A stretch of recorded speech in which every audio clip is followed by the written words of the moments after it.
no scrutiny of the alleged references to Muhammad in the Bible as a prophet. They absolutely have no relation to the Prophet of Muhammad, nor prophesy his coming. Muhammad is not mentioned in the Old Testament.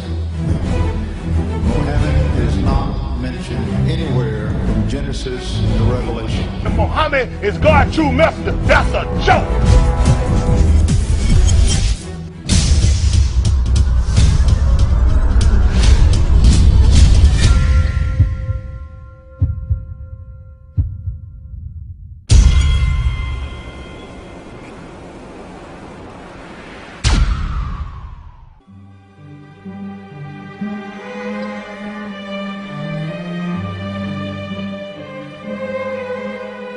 Lo, we inspire thee as we inspired Noah and the prophets after him, as we inspired Abraham and Ishmael and Isaac and Jacob and the tribes, and Jesus and Job and Jonah and Aaron and Solomon, and as we imparted unto David the Psalms.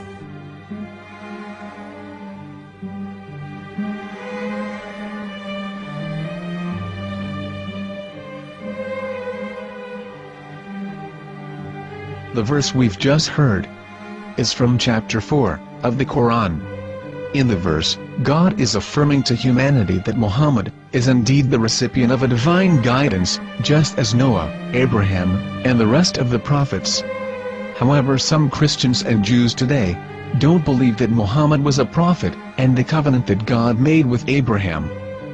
And since the Quran is not their book of authority, in this video I'm going to show you that the book you're holding in your hands contains the name off the seal of prophethood, the Prophet Muhammad.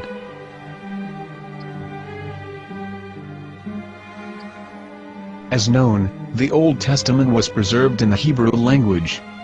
In the 5th chapter of the Shir HaShirim, which is one of the 5 Megillat or sacred scrolls that are part of the Hebrew Bible, or for short the Song of Solomon, as Christians know it today. That chapter is discussing someone. Jews will say it is discussing Solomon, while Christians will say it is discussing Jesus. Considering this is the Songs of Solomon, it would seem logical that it is discussing Solomon.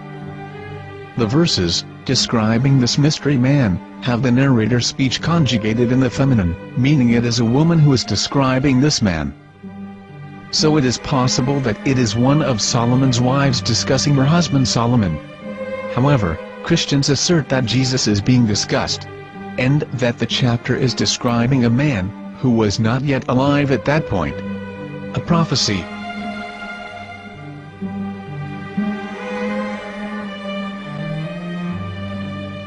In reading the English translation of Song of Songs 5:16, it finishes the description by saying, "He is altogether lovely," but what most people don't know is that the name of that man was given in the original Megillat. Here is verse 16, and how it is written in ancient Hebrew, before introducing the vowels, in the 8th century. From the Hebrew Bible, on scripturetext.com. Here is the word in question.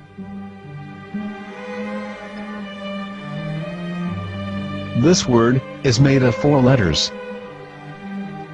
Mem, Het, Mem, Dalet. Now when reading the word as it is written in its original form, with no vowels, it can be read as Muhammad, which is the name of the Muslim prophet, or as Mamad with no A after the H. According to Ben Yehuda's Hebrew English Dictionary, it is correctly pronounced as Muhammad, not Mamad. So how we're going to know for sure if it's pronounced as Muhammad, the Muslim prophet, or as Mamad, a random Hebrew word? The only way is to give the verse to a rabbi and say to him, "Please read."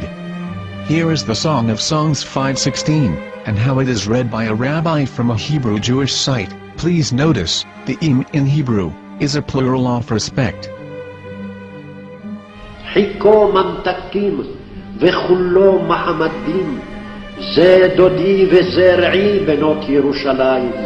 חיכו ממתקים וכולו מחמד, מחמד, מחמד, מחמד, מחמד, מחמדים. זה דודי וזרעי בנות ירושלים.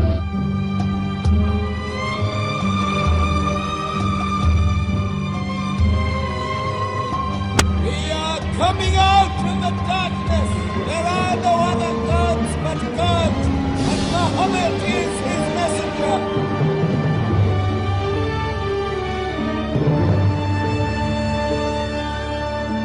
Let the world hear.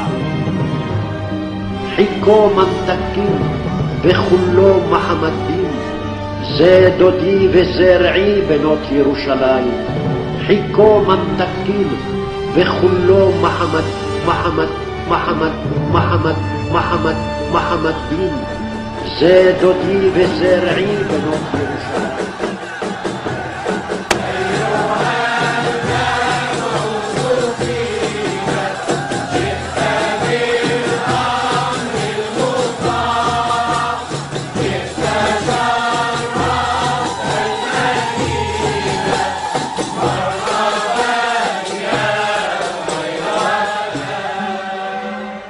Here is the famous SDL translation tool, which includes a professional human translation, as well as an online translation.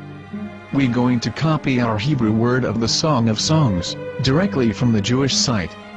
It's the same site, where you can hear the rabbi reading the verse in Hebrew. All links are in the description, so, we're going to copy the word and paste it, and ask, please translate. Are they going to translate the meaning of the name of that person? As the Bible translators did. Which is the praised and the lovely one, or are they going to keep the name as it is? Well, see it yourself. Here is the World Lingo Translator. The result is the same. It's Muhammad. You have no right. You have no right to translate names of people. Anybody. Your name should be retained. Mr. Black is Mr. Black, though he's white. You have no right to translate names of people. But they have been doing that. Muhammad ibn, they translated as altogether lovely. But the word Muhammad is there in the Hebrew language. The word Muhammad is there in the Hebrew language.